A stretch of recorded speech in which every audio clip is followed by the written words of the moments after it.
Bem-vindos ao Tempo contra o Tempo, um podcast apresentado por mim, Raquel Varela, historiadora e coautora com o coletivo Kairos.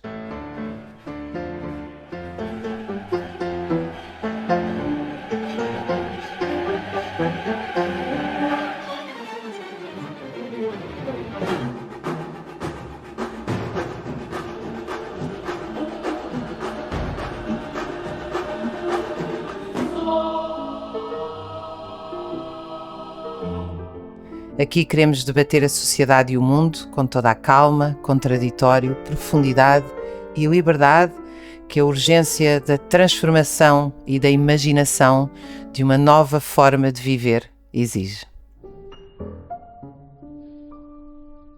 Esta é a segunda parte da entrevista com os médicos João Oliveira, que foi diretor do IPO, é oncologista, e com o cirurgião pediátrico Jaime Mendes, ambos defensores e construtores do Serviço Nacional de Saúde.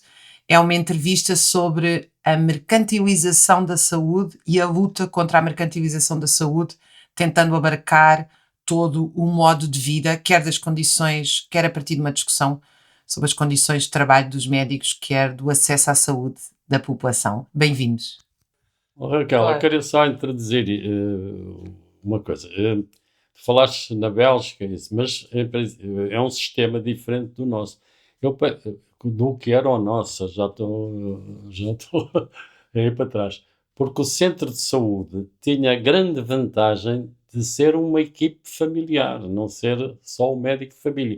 Estás a dizer o nosso em Portugal? O nosso em Portugal, porque em França, na Suíça e tal, é o médico que está convencionado e é o médico de família de X famílias e recebe por isso. Quer dizer, não pode levar mais dinheiro do que aquilo que o Estado diz. Não, isto é 50 euros a consultas. Por exemplo, em França acho que era 50 euros a consulta, depois houve ali os movimentos. Em França, aqui há poucos anos, desculpa interromper, os médicos, o sindicato dos médicos liberais, mas convencionados, fizeram greve para ganhar mais €1 por mais consulta. €1, exatamente. Não, mas aqui a grande vantagem é ser um coletivo, porque a essência da medicina é realmente os centros de saúde.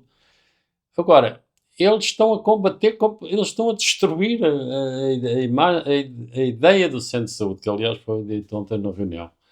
E bem, porque eu visitei, como deves saber, durante as campanhas que fiz na Ordem, visitei centros de saúde, hospitais, pelo menos de todo o Sul, só uma vez é que candidatei a bastonar.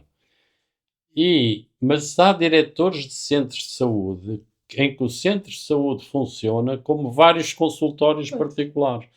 Isso é um erro completo e é um dos maiores centros de saúde que nós temos. Não vou dizer o nome porque eles funcionam bem. Então. O que é que acontece? É que o médico está a fazer tudo ao contrário do que é um centro de saúde, está sozinho. Se tem um caso complicado, o que é que ele faz? Despacha para o hospital. Preenche um papel e despacha para o hospital. Muitas vezes poderia resolver, sabendo que havia um colega que sabia mais, tinha feito um estágio em oncologia, o outro que tinha isso. Porquê? Isto para dizer como é que o Serviço Nacional de Saúde está a ser torpedeado. Eu, como disse há bocado, recebia imensas consultas de cirurgia pediátrica que não tinham razão de ser. Quer dizer, um recém-nascido que nasce com uma hérnia umbilical não tem que ser operado quando é recém-nascido. Tem que ser operado por volta dos 4, 5, 6 anos. Pode ser seguido até 7, não tem problema nenhum, até porque aquela hérnia vai encerrando. E muitos deles não têm que ser operados. Este é o exemplo. Muitas vezes mandavam com 1 mês, ou 2 meses, ou 1 ano, tem uma hérnia umbilical, pronto, vai para a cirurgia pediátrica. E é isso, voltando ao que o João estava a dizer, é que às vezes é muito mais difícil estar a explicar a uma mãe que vem com o papel de um médico, dizer, não tem interesse Não você precisa ter de ser operada. Agora. Não, nem de ser vista, quer dizer, Claro. que é mais complicado. Pronto. Fez-se muita coisa, fez-se cursos de cirurgia pediátrica para clínicos gerais, ou para médicos de família, mas quer dizer, é uma coisa que o meu chefe dizia com uma certa graça, que a certa altura há uma polignorância, a gente não pode saber tudo. Mas espera aí, E eu propus no Hospital Santa Maria, aliás, era administrador, que foi ministro, e disse assim, porque é que eu não... Eu vou fazer o seguinte, tenho aqui uma série de internos e eles poderiam, em vez de estarem aqui a perder tempo a não fazer nada, muitas vezes, vão a um centro de saúde. Vamos, 2, 3 centros de saúde que mandam para cá mais doentes. Sete Rios, o Dodivelas, então era o Dodivelas. Foi uma confusão. E depois, mas quem é que paga o seguro se tem um acidente? Quem é que paga isto? Quem é que paga aquilo? Quer dizer, é a desresponsabilização. Quer dizer, eu, por acaso, foi uma das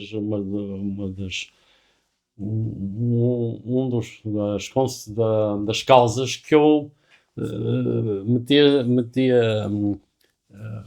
a reforma mais cedo. Podia ter ficado até aos 70, fiquei até aos 66, disse, já não aturo mais estas pessoas, quer dizer, e eles talvez tenham melhorado um bocadinho, mas penso, não, e havia um ortopedista da ortopedia que ia fazer consultas de ortopedia ao Centro de Saúde de Odivelas, e eu perguntei-lhe, mas como é que a ti deram autorização e a mim não me deram? E ele disse assim, mas é que eu não pedi autorização a ninguém. Quer dizer, isto é o sistema que está todo errado. João. Depois outro que eu, se tivermos tempo, se podia tratar aqui, que tem dado cabo das urgências. Eu ainda tenho mais 4 assuntos para vos chatear. Então, vamos ver se temos tempo tudo. Estarei feiros. Já lá vamos. Não, eu queria interromper o Jaime, mas de facto não era preciso, porque ele disse que a questão é que o doente não deve aparecer sem aviso, sem pré-aviso, sem discussão prévia, com o papel à frente do especialista no hospital. Um dos problemas do Serviço Nacional de Saúde que tem que ser resolvido, que tem que ser ultrapassado, é mesmo o do trabalho conjunto dos cuidados primários e dos cuidados hospitalares.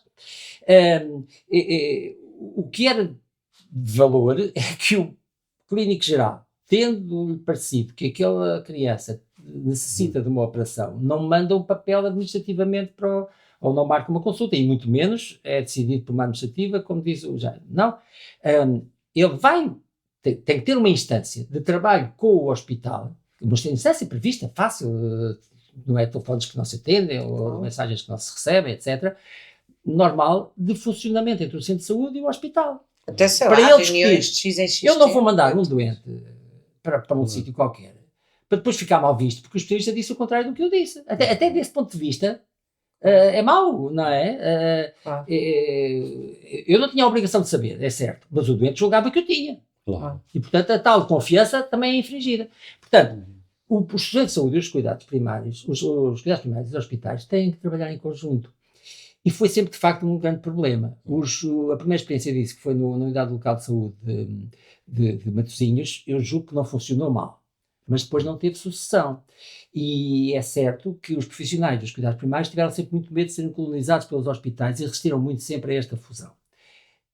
A iniciativa da Direção Executiva do SNS, aqui há uns anos, de fazer estas unidades locais de saúde englobando hospitais e centros de saúde e cuidados primários, eu não sei, nunca conversei com o professor Fernando Araújo sobre isso, mas para mim teria, para já, a virtude de ter posto, olha, já que não se consegue de outra maneira, vamos pôr aqui uma capa administrativa sobre isto, talvez isto, em alguns sítios, vá funcionar se a parte administrativa de juntar do ponto de vista da gestão, do ponto de vista da administração, se também a gestão clínica puder ser mais integrada.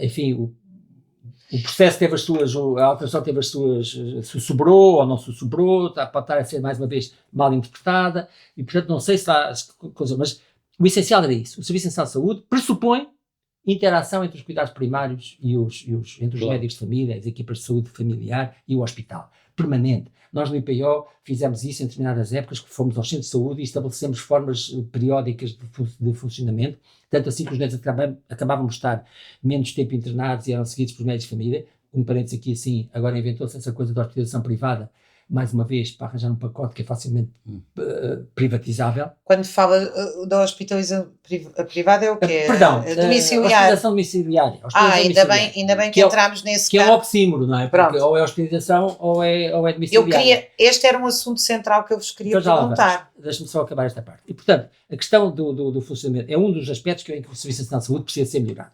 Incentivar substantivamente a colaboração e o trabalho conjunto sobre casos, não é só o curso para clínicos gerais, não é nada disso, é trabalhar conjuntamente sobre os doentes daquela área, daquele hospital.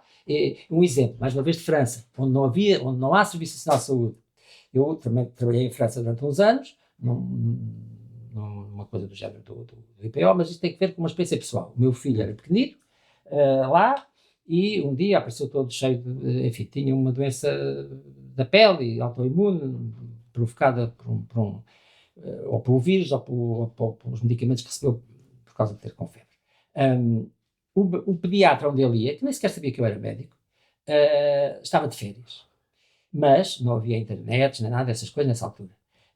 A polícia, a junta de freguesia, a Meri, os cartazes na rua diziam os médicos que estavam em serviço. E no consultório, e se eu telefonasse, tinha um respondedor automático que dizia que em vez do doutor não sei quantos, que está de férias, está cá no consultório dele, aos dias tais e tais, acha o doutor. Portanto, fui lá um médico que nem sequer conhecia a criança. Não era o desejável, mas estava a substituir o outro no consultório dele. Não sabiam que eu era médico. Ele fez o diagnóstico, me diretiva multiforme, e não me pôs uma carta na mão para eu ir para o serviço de urgência. Telefonou para a médica de serviço no hospital da área, explicou-lhe o caso, ela deu o acordo para a hospitalização, concordou com ele que era necessária a hospitalização, para vigiar, não sei o quê. Ele, além disso, escreveu numa carta o que tinha acabado de falar com ela ao telefone, e eu fui com a criança para o hospital, diretamente para o piso e para a cama que eles me tinham indicado. Vou ficar serviço de urgência, anonimato, despersonalização.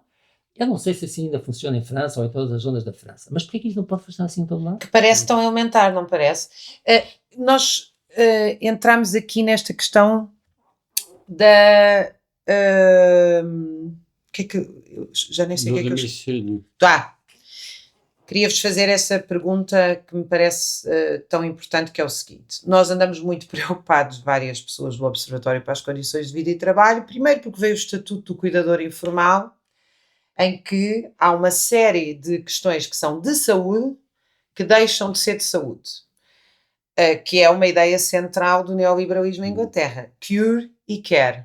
Ou seja, se a pessoa é um trabalhador produtivo, tem direito à saúde. Se tem uma doença incapacitante ou é reformado e não produz, tem direito a care, e privatiza-se o care. Ou seja, a saúde continua a poder ir ao Serviço Nacional de Saúde, mas o care já passa para privado.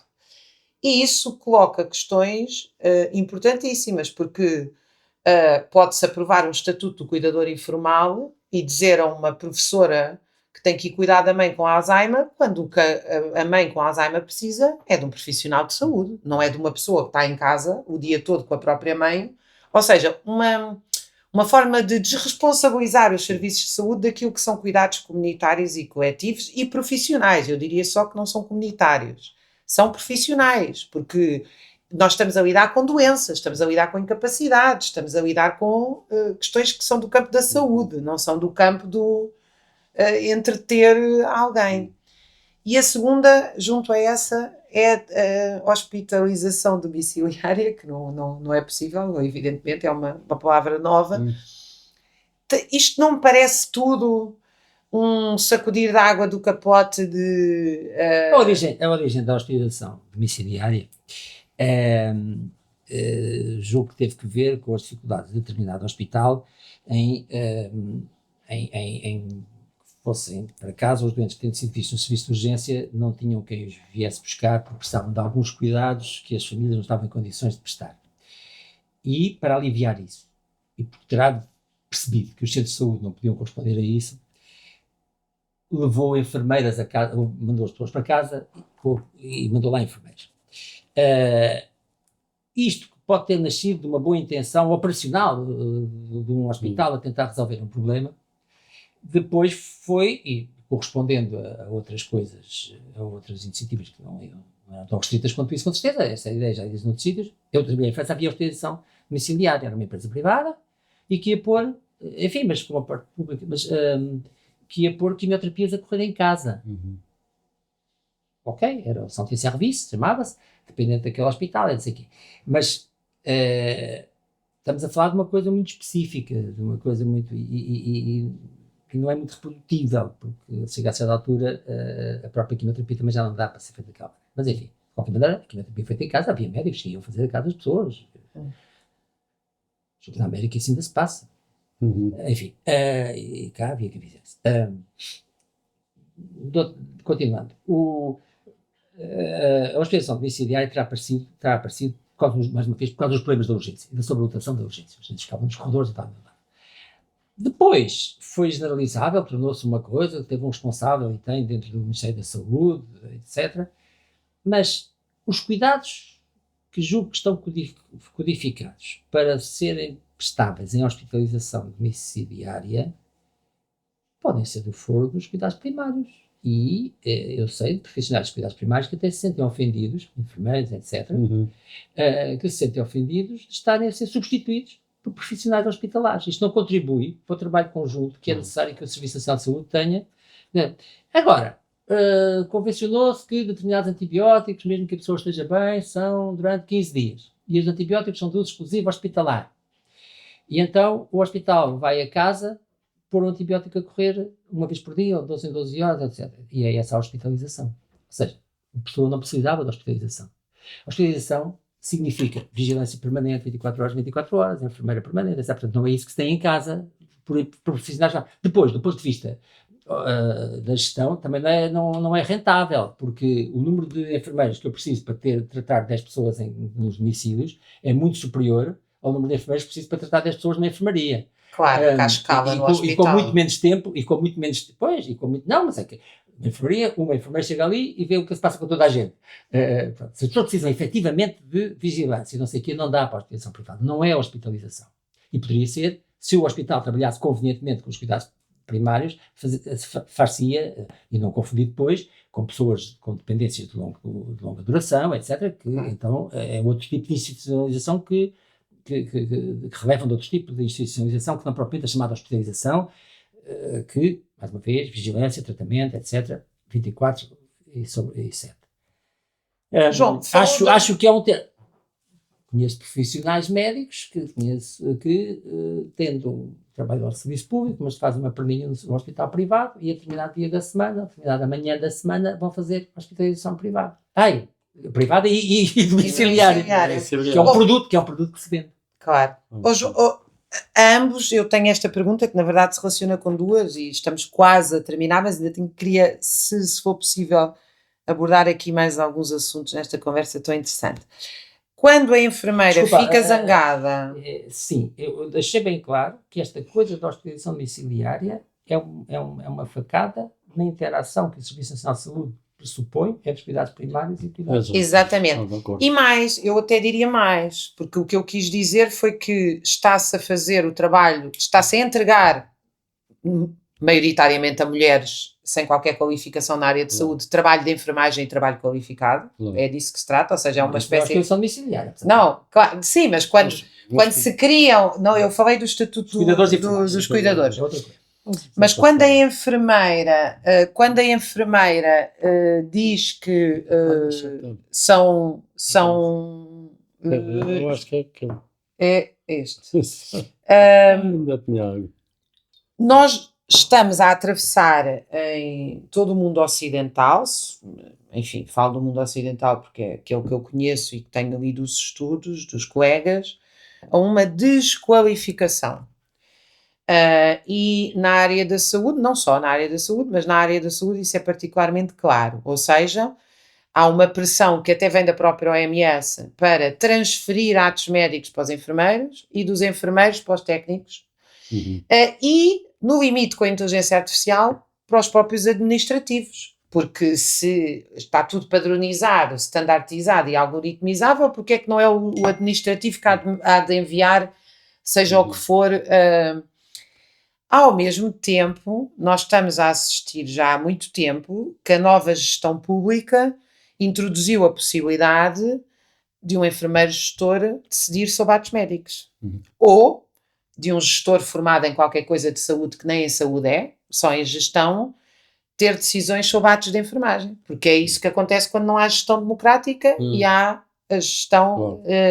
isto é sempre atacado, supostamente para atacar o corporativismo, a corrupção, o compadrio, quando não passa pela cabeça de ninguém que conheça a história do trabalho, que sejam historiadores a definir o que é que são jornalistas, jornalistas a definir o que é que são médicos, médicos a definir o que é que são professores. Quer dizer, os atos, as profissões só podem ser autorreguladas pelas próprias profissões.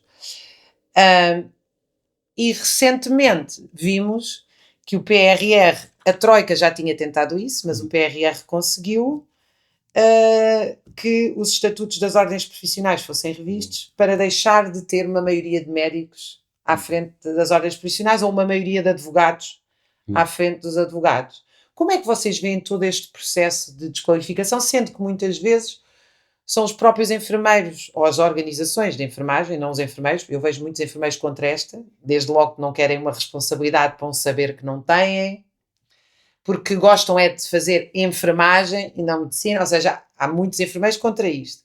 Mas depois também vemos que nas organizações não é bem assim. Como é que vocês veem isto tudo, este processo de desqualificação? Este é um processo que está a avançar, aliás, tem graça porque eu fui, não tem graça nenhuma, que eu fui assistir à tomada de posse do bastonário, do Carlos Cortes, e estava lá a ministra, não é? Pronto, e ele falou e tal, e fez um bom discurso, com ataque ao que estava a passar, etc., que a Ordem iria defender o Serviço Nacional de Saúde, etc., etc. E a resposta da ministra foi, resumindo, a dizer: não, mas eu espero é que vocês não sejam corporativos. Porquê? Porque isso já era o recado, quer dizer, não é tudo médicos, quer dizer, já podem os enfermeiros também fazer, porque isso está no plano, não há dúvida absolutamente nenhuma.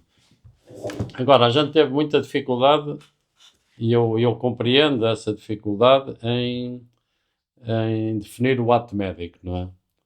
Aos anos que se anda a tentar definir o ato médico, claro que é, porque eu não digo que não haja ali penumbras, não é? Por exemplo, o ato psiquiátrico é um médico, não é?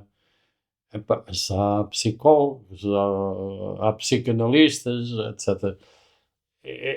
Pronto, mas penso, na maioria dos médicos é fácil, na maioria das especialidades médicas ou do médico de família é fácil definir o ato médico.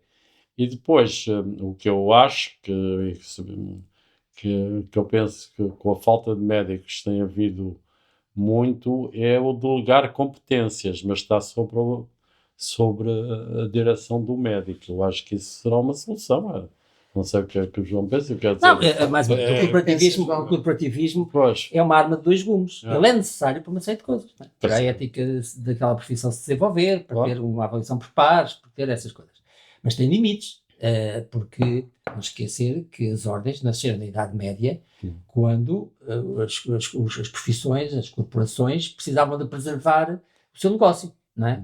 E na medicina, quando os cirurgiões estavam sob o ataque de outros que faziam intervenções às pessoas, portanto, a qualidade, a própria... Os barbeiros. Portanto, tem uma parte que é de valorização e de desenvolvimento daquela profissão, o que é bom, e tem uma parte de preservação do negócio, que só é bom até certa altura. E muitas vezes o problema é que a parte má vai à boleia da parte boa. Eu prefiro ver a coisa e analisá-la de outra maneira, mais uma vez pelo funcionamento das instituições em que as pessoas se inscrevem. Se eu tiver um centro de saúde, com uma equipa de saúde, ou um hospital em que dentro do serviço o entendimento entre os enfermeiros, os médicos, os assistentes sociais, tudo isso é harmónico e partilham da missão, do objetivo de melhorar a vida dos doentes e das famílias, até admito que haja uma coisa combinada em que os enfermeiros sabem que têm que pedir determinado exame. Agora, é neste contexto. Vamos lá ver. Mais uma vez, o que esta coisa do corporativismo só é um problema no individualismo, no trabalho liberal, de cada um faz o que lhe apetece, mas não pode fazer mais do que aquilo que os outros lhes apetece e que ele faça, etc. Portanto, se o nosso funcionamento for em torno de instituições e de coletivos que têm uma finalidade comum e que repartem as funções de acordo com as suas especializações, com os seus anglicismos, os seus skills, as suas capacidades, é uma coisa.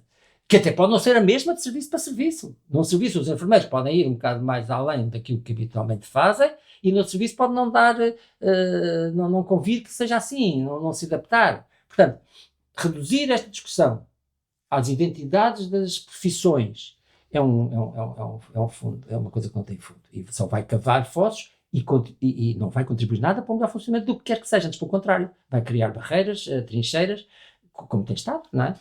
Recentemente colaborei num trabalho que a Ordem encarregou o Colégio de Oncologia Clínica, o presidente do fenómeno, sobre a proximidade de prescrição por farmacêuticos. Eu diria que aí é muito simples, porque é um conflito de interesse óbvio. Eu não posso ser dono de uma farmácia, não é? Porque não posso ter interesse naquilo que prescrevo. Mas não é só isso. É que isso só se entende, quer dizer, este problema só aparece, porque o trabalho não é um trabalho... Ainda haver farmacêuticos no centro de saúde? Claro que sim. Esta coisa de distribuir os medicamentos hospitalares, que têm algumas casos de ser restrição hospitalar, de os mandar para a casa das pessoas, não é para casa, nem para a farmácia da área, era para o centro de saúde, que está em contacto com o hospital e que gera a doença daquela pessoa em complementaridade com o hospital. Claro. Isso é que era. Claro. João, estou quase a terminar, mas ainda por cima porque é alguém que o João tem sido uma voz pública essencial, e eu diria, evidentemente que aqui a minha falta de atenção pode ser a culpada, mas procuro sempre ler o máximo que tem-se escrito sobre a saúde, mas é uma voz rara. O poder das farmacêuticas. Há pouco tempo um colega seu dizia-me, um oncologista, toda a investigação está orientada para a medicação e não para perceber a origem do cancro. O João partilha desta ideia? Essa é uma ideia demasiado reducionista. As coisas não são só assim, não é? Há muitíssima investigação, aliás, há muitíssima investigação sobre as origens e o desenvolvimento das neoplasias. Aliás, o problema é que sabe-se muito mais sobre a biologia do cancro do que sobre a forma de o tratar. Portanto... Sim, mas quando ele falava das causas porque é que as pessoas... Quando eu falo de biologia do cancro, implicitamente estou a falar das causas. E, por outro lado, acompanho o Vogelstein, que é um sábio da oncologia, que tem um trabalho grande na evolução das células até darem cancro, nomeadamente do digestivo, que diz que o caso do cancro é um acaso. A grande maioria das doenças que chamamos cancro acontecem por acaso. Portanto, essa coisa de andar à procura das causas é útil, porque em determinadas coisas a gente consegue evitar porque consegue diminuir alguns riscos. Mas também não ponhamos demasiado nisso. Tirando o tabaco, não há assim coisas muito específicas, muito marginais, não há assim coisas que a gente possa.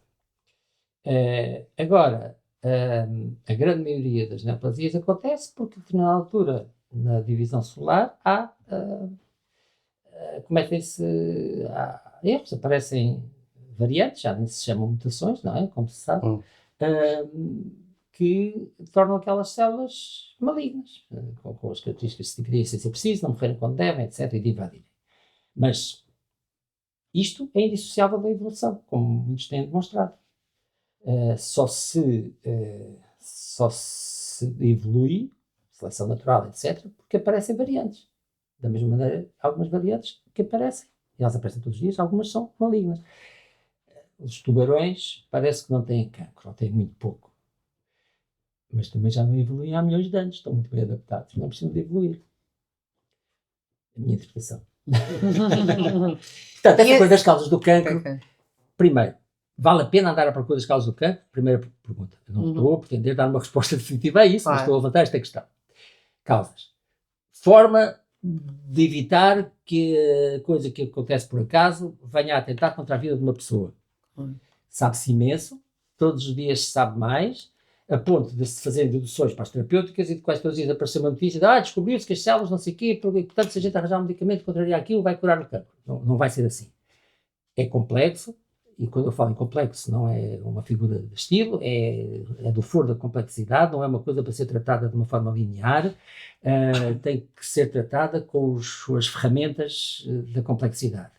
E essas, talvez eu possa dizer que no maneira geral temos sido reducionistas, mas na biologia do cancro, como na outra biologia e na maior parte da investigação. Há pessoas que se deram conta, e muitos centros importantes, que é preciso lidar com isto de outra maneira. O António Coutinho, o imunologista português, tem um trabalho interessante nessa área, mas lembro-me agora dele, mas não é o único. Sobre a complexidade da biologia. Agora, sobre as farmacêuticas. Porque é que esta frase foi dita? E tal, sabe-se, a investigação é toda orientada para o tratamento e não para as causas. Porque uma boa parte da investigação aplicada, não é da investigação fundamental da biologia, é terapêutica, e a investigação terapêutica é maioritariamente conduzida pela indústria farmacêutica. Mas mesmo isso é sujeito a escrutínio, porque muito do que é desenvolvido do ponto de vista terapêutico nas fases finais pelas farmacêuticas foi inicialmente desenvolvido em instituições académicas, muitas delas financiadas predominantemente por dinheiros públicos. João, tem que lhe dar este dado, porque eu li no Monde Diplomatique. Só 2% dos lucros das farmacêuticas é que são reinvestidos em investigação. Também isso, porque eles têm muitos lucros também. Mesmo assim investem muito. Mas a investigação, nas partes mais finais, o desenvolvimento de um novo medicamento, de uma nova molécula, não sei o quê, em grande parte, essas percentagens podem vir a mudar, podem estar a mudar, mas é com dinheiros públicos. Ler Márcia Angel, já há muitos anos, era editora do New England, tem um livro todo sobre isso, e os trabalhos da Mariana Mazzucato sobre como é que os privados recebem ofertas.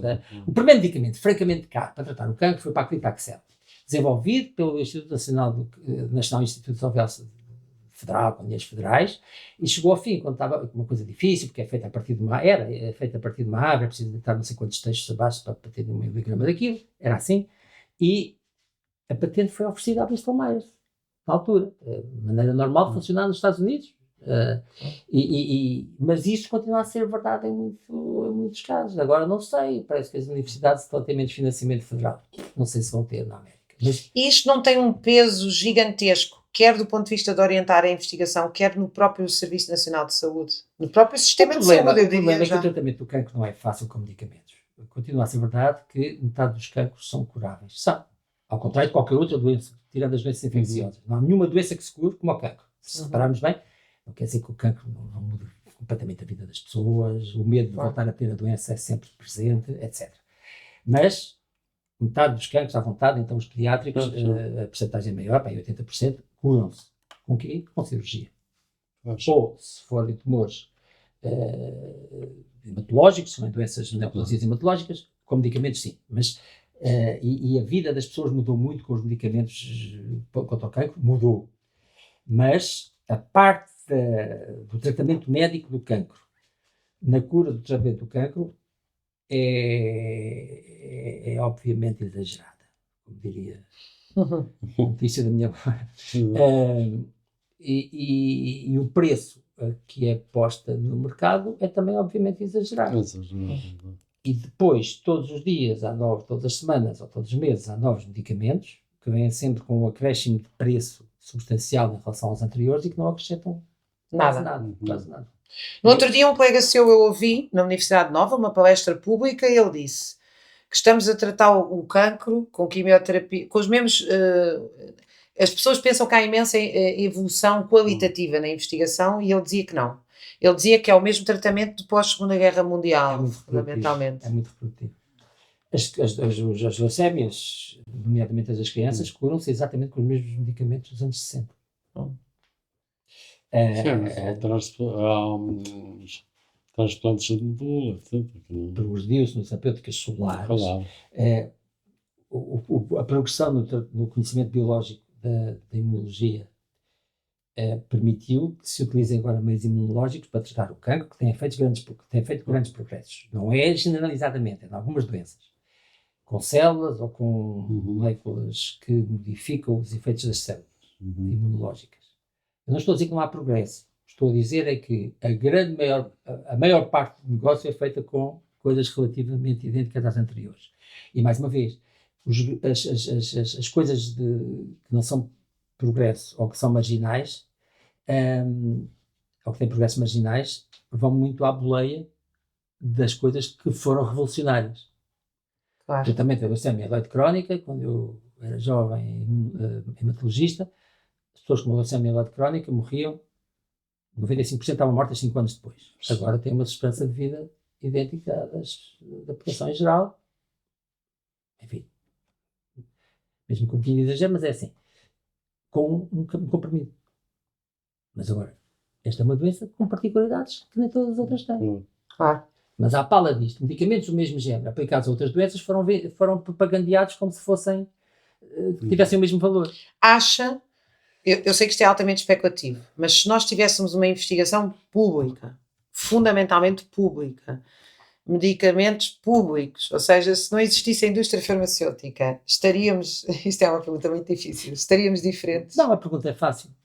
Esse claro que está a dizer é impossível, porque para termos uma investigação pública e não sei o quê, tínhamos, os telemóveis eram públicos, toda a economia era pública. Não é nesse regime que nós vivemos, não é nesse regime que as pessoas, apesar de tudo, escolhem viver, não é? Apesar de tudo, porque também acho que tem inconvenientes, mas pronto, é o que é. Não vai modificar o capitalismo hoje, não é? Agora, o que eu gostava era que as instâncias públicas que foram criadas para gerir as agências que fizessem a defesa do público e não fossem a pouco e pouco, não estou a falar só de Portugal, evoluir no sentido de acharem que a obrigação delas é pôr medicamentos no mercado, é ajudar a pôr medicamentos no mercado. E essa é que é a grande coisa. As avaliações, quer para autorizar a comercialização, quer as outras para decidir se elas entram nos serviços públicos ou não. Vou-vos deixar com uma... Agora, não só tinha só uma última pergunta, mas... Eu acho que a luta é mais para eles não terem os lucros que têm, não é?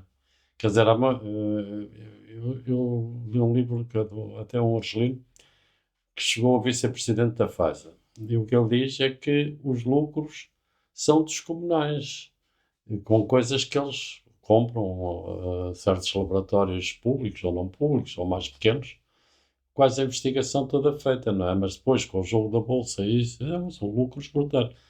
E a direção da Pfizer e dos outros laboratórios todos deve ser, em princípio, fazer mais lucros. Quer dizer, quando a pessoa diz, vamos dar medicamentos, mas sei lá, agora no Covid, a África e não sei o quê, eles tiram logo as mãos ao ar. Claro.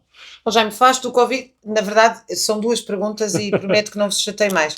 Nós assistimos, teve cá a Bárbara Stigler, a filósofa Bárbara Stigler, que fez um livro chamado Democracia e Pandemia, francesa, amplamente conhecida pelas suas posições de esquerda, que foi uma voz contra os confinamentos e as políticas do Covid, não negando a importância da pandemia, de tudo o que estava, mas defendendo que foi uma oportunidade perdida para pensar a democracia na saúde e a saúde na democracia, devolver a capacidade de auto-organização aos médicos e aos enfermeiros, pensar uma saúde local e comunitária, perguntar o que é que se passa nos lares, nos determinantes sociais da saúde, e que se fez tudo ao contrário.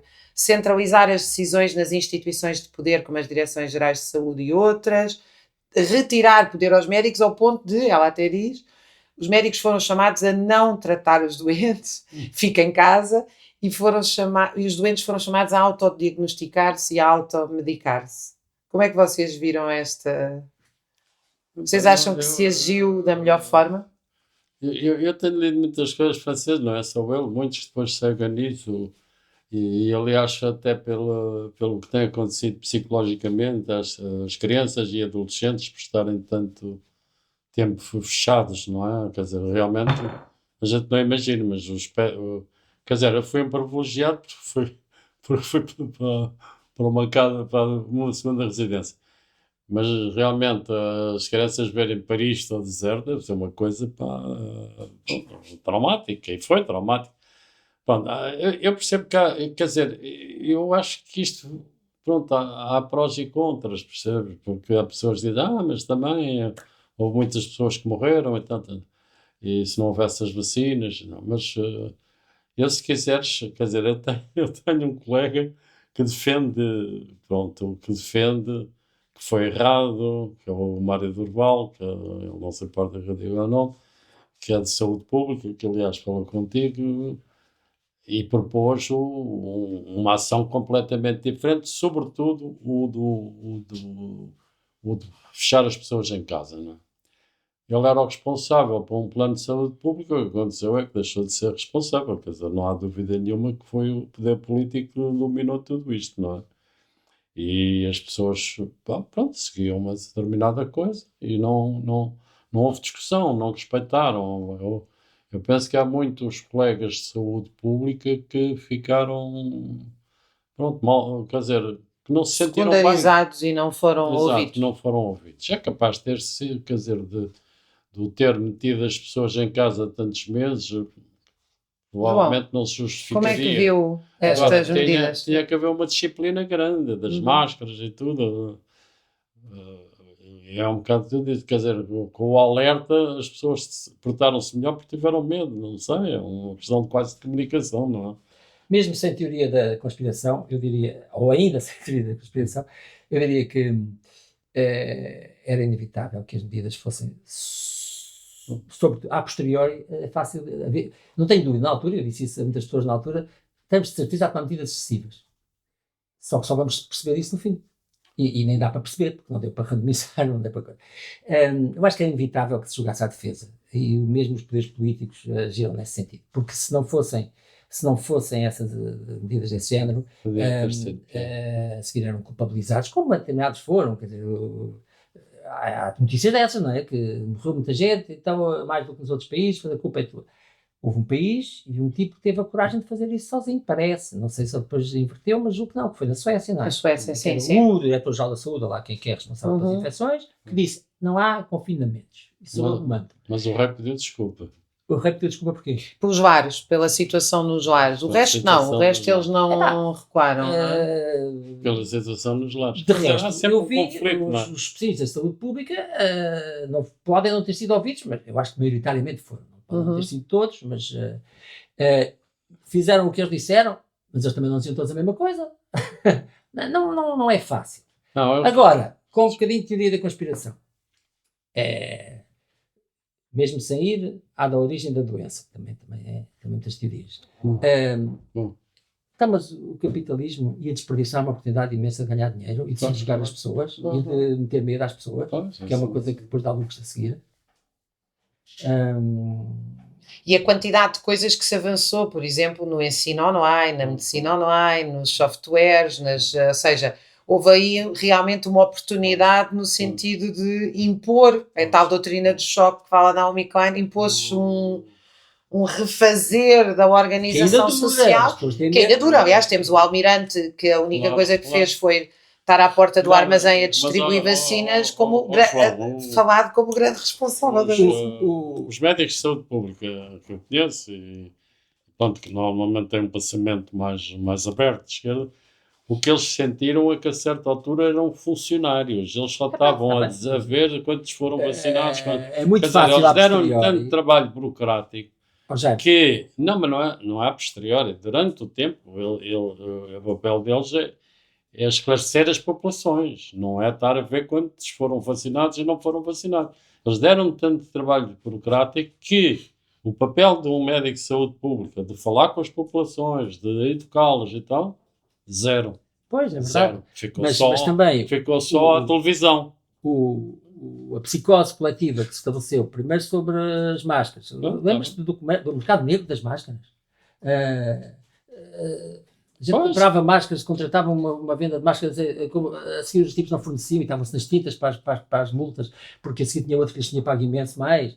E depois a psicose coletiva em relação às vacinas. As pessoas já se esquecem dos problemas todos que houve, porque no Porto foram dar 3 vacinas ao tipo da pastelaria. O trabalho que nós tivemos no IPO para garantir a ordem daquilo, a inspeção da IGAS sobre isso a todos os hospitais, eu tive uma inspeção da IGAS para ter certeza de que a ordem tinha sido respeitada. E se é verdade que os prestadores de direto de cuidados metem os anestesistas ou não metem os anestesistas. Quem for, o assistente social que fala com as pessoas obrigatoriamente, não é? Eu, como tudo isso, acho que ainda é agora, isso é muito engraçado.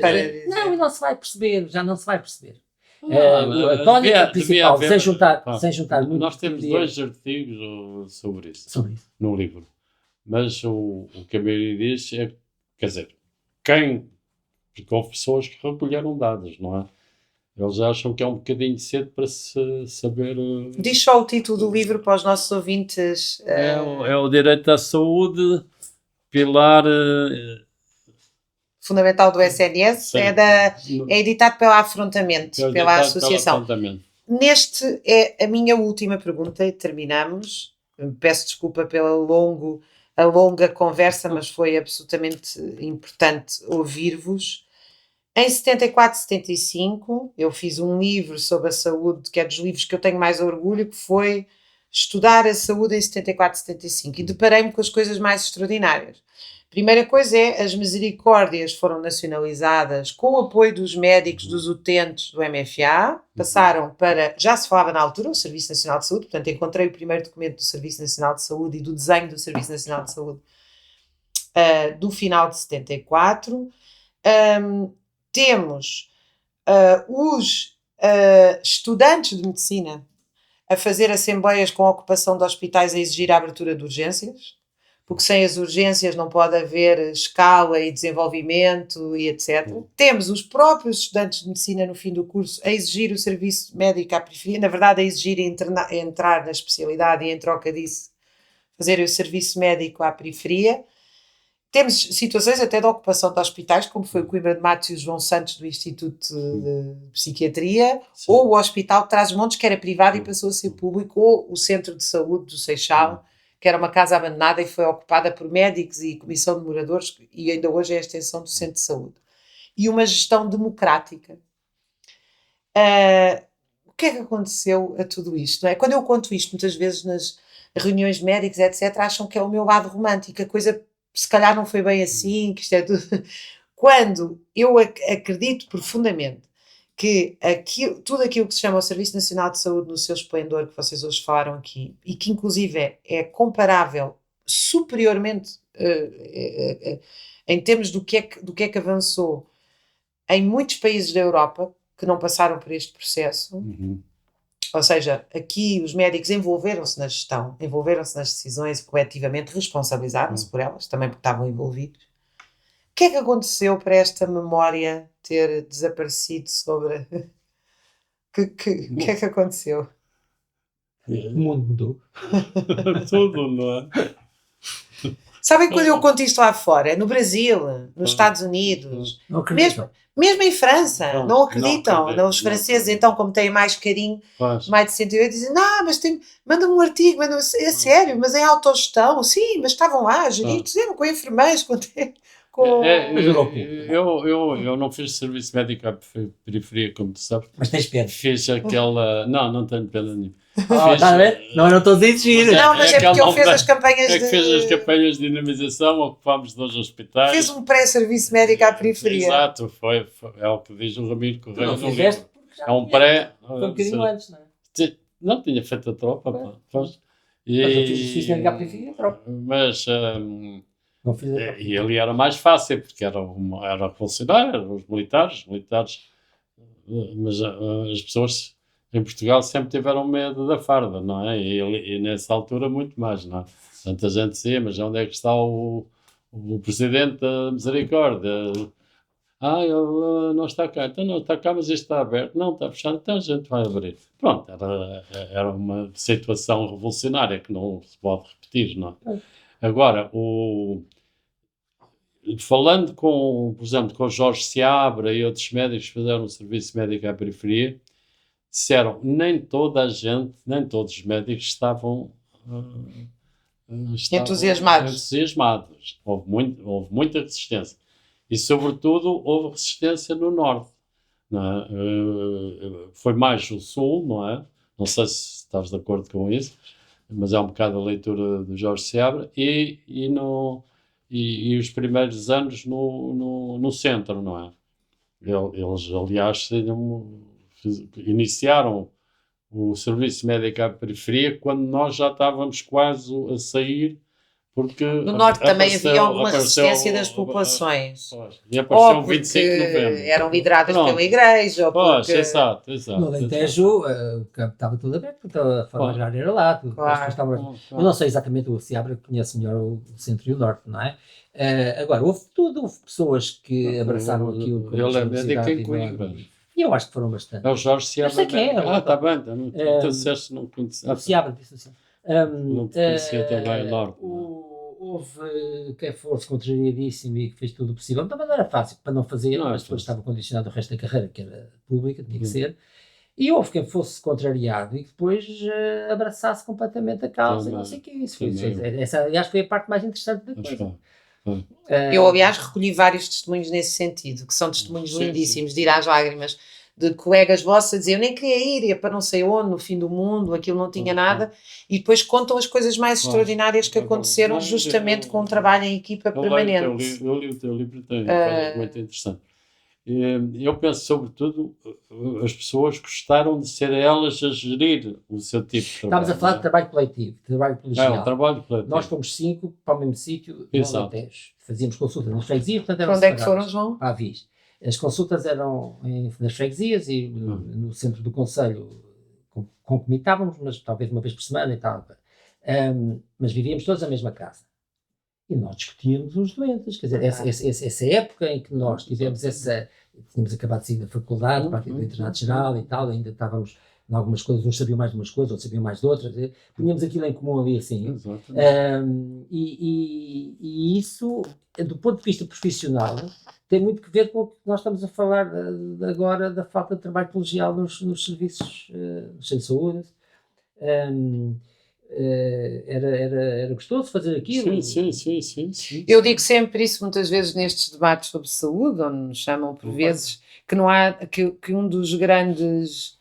uma das grandes inspirações para os problemas do Serviço Nacional de Saúde agora é o Serviço Médico à Periferia e o que foi feito durante a Revolução, justamente por isso, não é? Porque as pessoas, a coisa mais eficiente que se pode fazer, como tu disseste ainda agora, para gerir, acho eu, qualquer lugar de trabalho, é pôr as pessoas a conversar umas com as outras e a cooperar umas com as outras. Isso é... Mesmo do ponto de vista organizacional, porque aquilo no Conselho tinha um tipo que tinha vindo da África, que era de saúde pública, que era o delegado de saúde, e depois tinha 2 médicos, já velhotes. Exato. Portanto, mudou completamente. E nós tivemos que organizar coisas. Mesmo do ponto de vista organizativo, inventámos coletivamente, o que valorizou as coisas, e deu-nos, certamente, que nos deu bagagem para coisas que viemos fazer a seguir. E, sobretudo, aquilo que eu estava a dizer há bocado, a noção de que se influencia o sítio onde se trabalha, se calhar também nasceu um bocado aí. Claro que nós também já tínhamos um bocado essa mania, mas de qualquer modo... Não, mas eu notei isso até os internos que tive, que vieram do Serviço Médico à Periferia, porque era diferente. Agora, do ponto de vista... Tinha uma atitude diferente de trabalhar num hospital, isso não há dúvida nenhuma. Do ponto de vista da organização estabilizada das coisas, isto não pode basear-se em médicos que mudam todos os anos. É exatamente... Não, e foi a única altura que houve uma cobertura total do território com médicos. Fantástico. Foi uma excelente forma de terminarmos esta conversa. Muito obrigada. Isto foi um percurso longo com foi tudo. O Jaime Mendes e o João Oliveira, médicos, fundadores do SNS e que, como nós acabámos de ouvir, apetece-me, depois de vos ouvir, pensar na frase do Almada: quando eu nasci já tudo tinha sido dito, faltava fazê-lo. Não é preciso inventar a roda quando há tanta gente como vocês que sabe tanto como resolver estes assuntos. Muito obrigada. Nada. E um abraço a todos os ouvintes do Tempo Contra o Tempo. Até para a semana.